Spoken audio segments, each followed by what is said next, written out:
friends. I'm your host, Erin Port, and welcome to the Simple Purposeful Living podcast. Life can be overwhelming and busy, so once a week, I invite you to join me, and together we will make simple tweaks to uncomplicate the hard parts of our life so we can spend more time doing what we love. Welcome back to the Simple Purposeful Living podcast. We've reached the end of July, and for some of you, you are going right in to back to school season. I took a poll on Instagram to see when you guys go back to school. There's a handful of you that are already back in school because you have a modified around your schedule. Then I would say about a third of you are going back the first 2 weeks of August. There's a third of you going back the second 2 weeks of August, and then a third of you going back the very last week of August to after Labor Day. And so when my assistant Carrie and I were discussing when do we want to kick off back to school season, kind of wrap up summer, we were like, oh, I feel like I'm not going to hit anybody right where they need it. But we were like, okay, the end of July is kind of where we want to like just help you finish summer well and kind of start thinking about back to school season. So today we're going to talk about 5 back to school reminders that are going to make life 100 times easier and lighter for you as you head back. So number 1, I think that this is really important, is to look back before heading forward. So a couple of years ago, I shared this on a previous podcast, but we always used to do summer bucket lists, and we would go hog wild at the beginning of summer. I mean, we would do just like, we would like look online, look on Pinterest, and come up with all these crazy ideas, and we'd put them on our bucket list board. It was a mirror, a full-length mirror that I had chalk painted, so I'd write it in chalk and we'd check things off. And it was great until it wasn't. And one summer, we only got to like 50% of the things.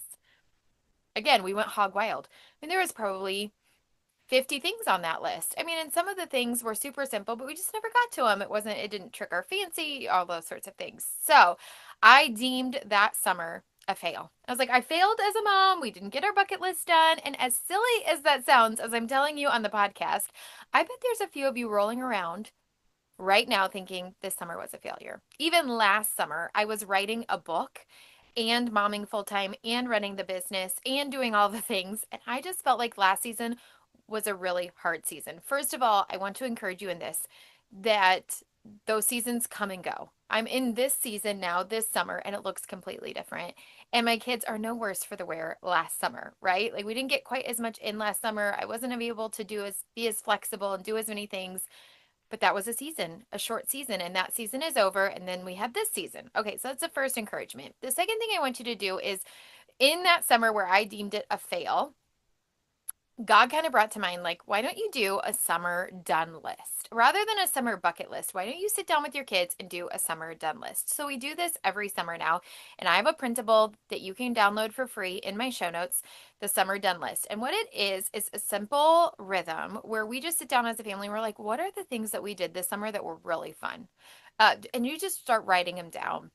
Whether you have 5 things or 10 things, it really doesn't matter. But what the goal of that is to take your perspective from the negativity bias, which all of us have, which is we're always bent towards negativity. We're bent towards looking at the 1% we didn't do versus the 99% we did do. And this exercise helps reorient our mind to say, this is all that we did do this summer. These are all the fun things we did do this summer. And that really helps us kind of end the season on an exclamation mark and with gratitude. And another way, if you're like having a hard time kind of like thinking of things, 2 ways that I like to do this, and I talked about this at the beginning of the season when I was like, if you're anticipating summer with dread, is to look back at your camera roll. So go back through, like, what were some of the things that you did? Did you go on a couple of trips? Did you stop at the splash pad? Did you go to an amusement park? Did you hang out with friends? Did you roast s'mores? Did you catch fireflies? Like, it doesn't have to be big, fancy things, but what were some of the little things? And then also, if you keep a gratitude journal or a 1-line-a-day journal, go back and look and see some of the things that you did. That is really helpful too. I love gratitude journaling, not just for in the moment to help us be grateful, but so that we can also look back on previous seasons and remember all of the good things that we did. So I want you to kind of look back before you look forward and help your kids to get into this habit too. It's a good life skill for them as well. Because as I always say, we're not just raising kids, we're raising future adults and helping them into season, kind of closing it out and being able to say, these are all the really fun things we did with joy and excitement and gratitude before heading into the next season. So go ahead and look in the show notes and get that summer done checklist and try that out with your family. It's super simple, but just a great family opportunity. Okay, number 2, reminder to make life 100 times easier as we head back to school. Turn dread into anticipation and name the feelings. Okay, so some kids are super excited about heading back to school and some kids are not. And I have both of those in this family. And so some of the things that we try to do is turn back to school, quote unquote, chores into fun experiences. Oftentimes, we as moms can set the tone, set the pace for our family's reaction, and we kind of get to decide, like, kind of how we go into this next season. And it's really not as hard as it sounds, like just making a little bit of fun out of a chore. So, for example, going back to school shopping. Can you turn that chore into an experience? And it's little things like just even the tone of voice. Like, we get to go back to school shopping today and it's so much fun. And let's get a little drink to celebrate when we're all done. If we, like if we all have good attitudes and we get everything we need done, then we can have a little drink at the end. So we did that. And I encourage you to do some of these things earlier than later. We'll get to that in a minute. But back to school brings a mixed bag of emotions. So even celebrating little milestones, like, is your child getting a locker for the first time? Are they going back to school for the first time? Are they eating lunch at school for the first time? Are they driving to school for the first time? Whatever it is there something that you could even celebrate in a small, simple way? So for example, Quincy's getting a locker for the first time. It's a big deal in my family to get a locker because then you get to decorate it. And he was a little disappointed at the lack of guy decorations for a locker. FYI, if anybody is in the locker decoration business, Quincy's like, there is a missed niche there. But he picked out a disco ball and he's like, party at my locker. I cannot wait to go back to school and put this disco ball in my locker. He wasn't as excited about heading back to school until he got the disco ball. Like tiny, tiny little things. Like, how can we help them get excited? My 8th grader, she's not one to be as excited about heading back to school, but she found a new pencil case and she's really excited about putting all of those things in the new pencil case. Just little ways that we can invite anticipation instead of dread. Another thing that my therapist has been helping me do that I've been translating to my kids is when we feel anticipation, when we feel that dread, we name the feelings. And how we do that with kids, she's been helping me to do is like, hey, like, I get nervous before new things. Do you feel that way? Or I'm getting a little anxious about going back to school. I really love summer. Are you feeling that way? And here's the great thing about kids. They usually correct you. Like the other day, I said something like, oh, Curious George and the guy in the green hat. And my daughter was like, no, it's the yellow hat. So sometimes we worry as parents, like if we put like an emotion, name an emotion, like, hey, I'm feeling anxious about this. Maybe you're feeling this way. They're going to be quick to be like, no, I'm not feeling that way. Or, oh, yeah. But the more that we can name those emotions for kids, number one, it gives them emotional intelligence. Like, oh, that's the emotion that I'm feeling. I am feeling a little nervous. Like my stomach is getting a little bit of butterflies. And you might even as a parent say that, like, when I get nervous, my stomach gets a little butterflies. Sometimes even anxiety comes out as anger in me. So I get a little short. Like, are you, like maybe that's how you're feeling. And it takes the power out of the emotions. Like, it helps diffuse it, builds connection with you and your kids. And oftentimes, what I find is once we name the emotion and have that awareness, it helps them to not have so much power, and it shifts from dread to anticipation. So I think that just is another good opportunity. How can we build in activities or experiences that maybe are chores that we can turn into exciting opportunities to anticipate the season and then name the feelings they might be feeling as they go? Because I think that just like diffuses it, right? It doesn't make it feel so heavy. It makes it feel easier, lighter when we can name those emotions. Okay. Number 3, Do something now that your future self will thank you for. And it doesn't have to be big, but oftentimes we put things off that we're dreading, right? I don't want to go back to school, so I'm not going to go back to school shopping. I'm not going to go back to, I'm not going to get my kids' shoes. I'm not going to clean out their drawers, whatever it is.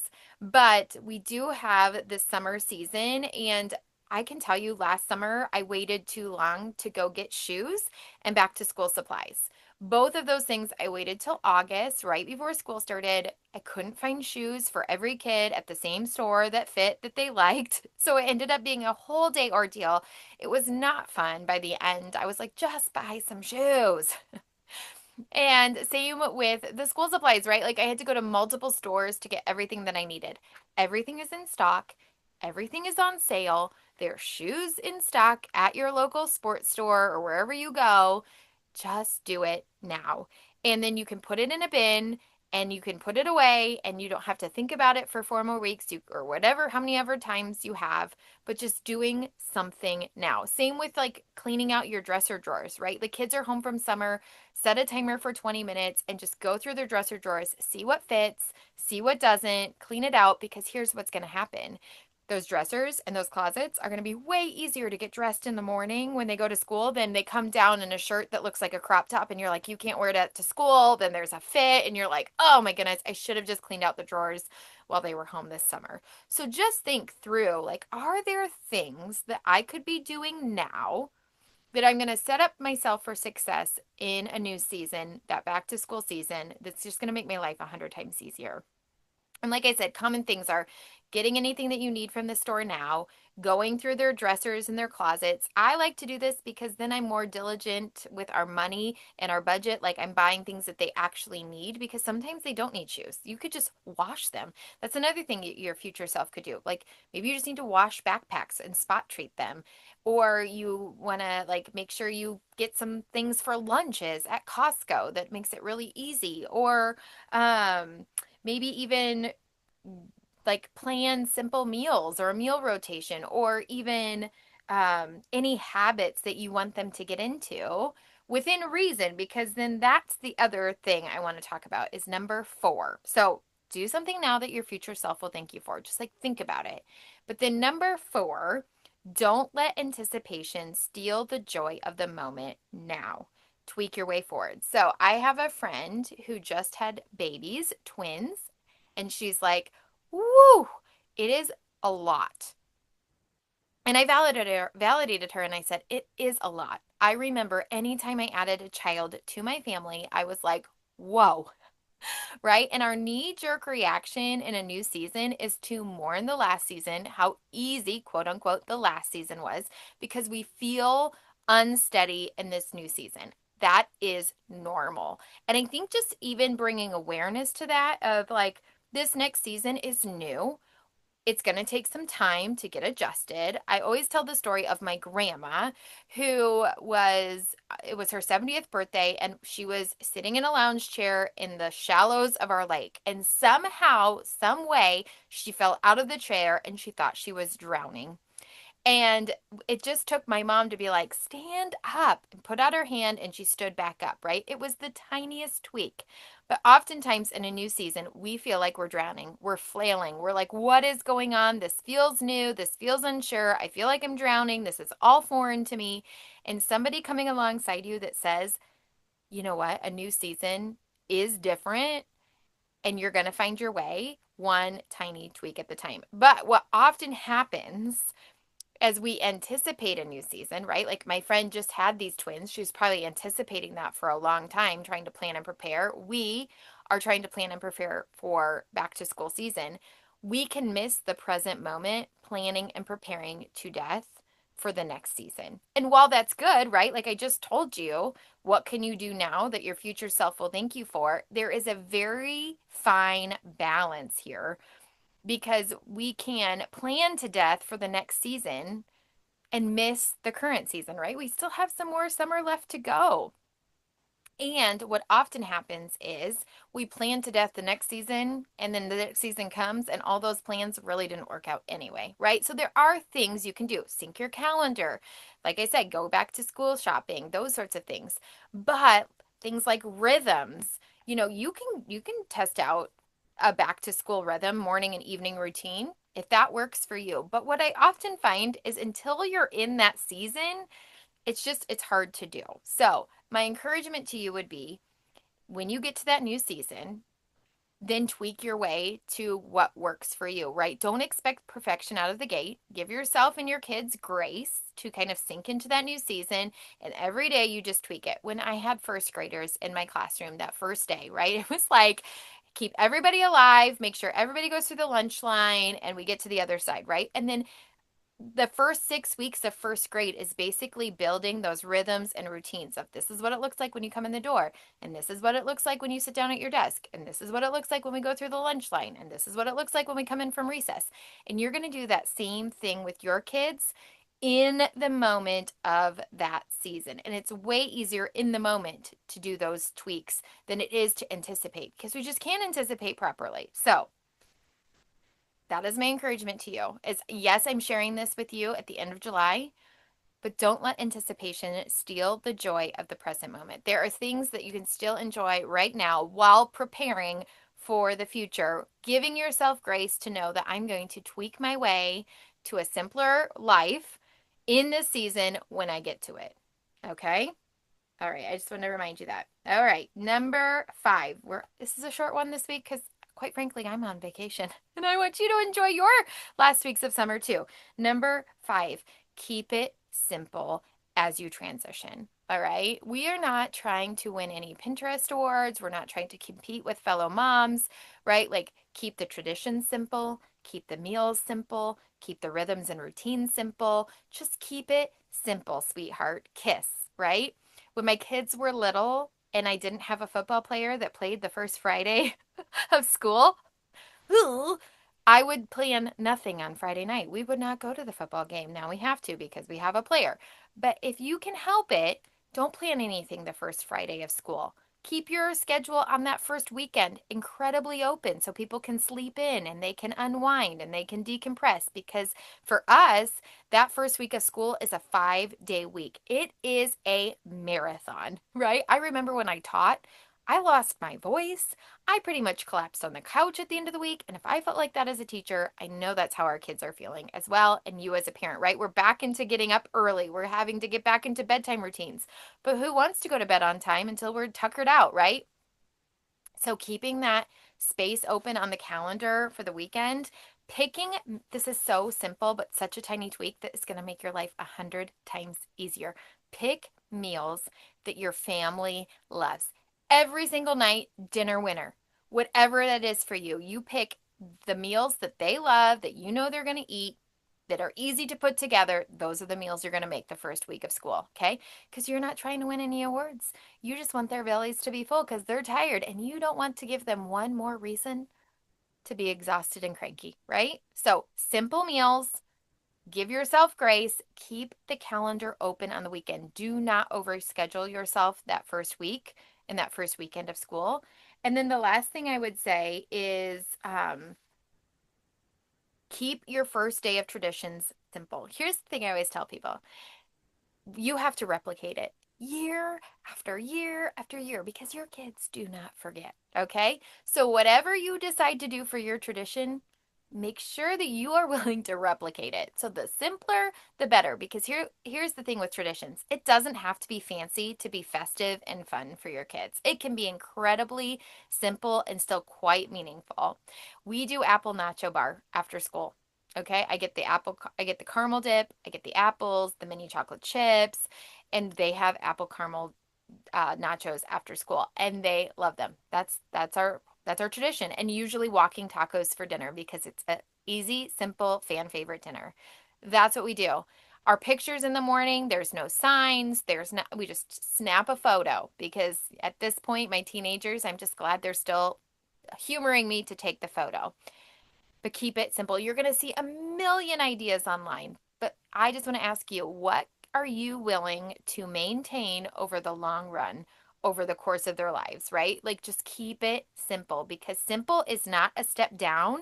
It's strategy and it's still deeply significant. So that would be my reminder, my last reminder as you think about going back to school and making life 100 times easier. Keep it simple, sweetheart. KISS. What can you do to simplify your life? What traditions are you willing to do that you can replicate year after year without a lot of effort? What simple meals can you make? What simple traditions can you do? All of those sorts of things. So let me go over it. 5 simple reminders that are going to make your life 100 times easier. Number 1, look back before you look forward. Do that summer done list and celebrate the season that you're finishing well. Number 2, turn dread into anticipation. Can you do something that's going to help your kids get excited for the school year, even as simple as a cute little disco ball that they can put in their locker? And then name those feelings by saying it out loud. If I were going back to school, I might have some butterflies in my stomach. I might be feeling a little nervous. Are you feeling that way? And again, like I said, kids will correct that. Number 3, do something now that your future self will thank you for. What is something simple that you can do now that you're going to be like, thank you so much. I'm so glad I did that later. Tempered with, don't let anticipation steal your joy in the moment. Remember, you can tweak your way into a new season. You don't have to have the perfect routine, the perfect rhythm, the perfect schedule right out of the gate. And in fact, give yourself grace because all new seasons come with a little bit of mourning the past, figuring out your way in the new. And last but not least, keep it simple, sweetheart. I hope that these are an encouragement to you as you head into the new school year. Let me know in a DM or email me at erin@simplepurposefulliving.com. What is your favorite reminder that makes life 100 times easier in the back to school season? I'd love to hear from you so I can share with others your tiny tweaks. And I hope that you take a tiny tweak away from this podcast today. We are kicking off the back to school series. I'm super excited about the next couple of episodes where we are going to be helping simplify your life in this season as you head back to school. But until then, enjoy the rest of your summer. I am on vacation, enjoying the lake with my family. I hope you are enjoying the last days of lazy summer as well. If you liked this episode, it would mean so much if you'd share it with a friend or leave a quick rating and review so others can find our show. Until next time, you can find me at Simple Purposeful Living on Instagram and Facebook.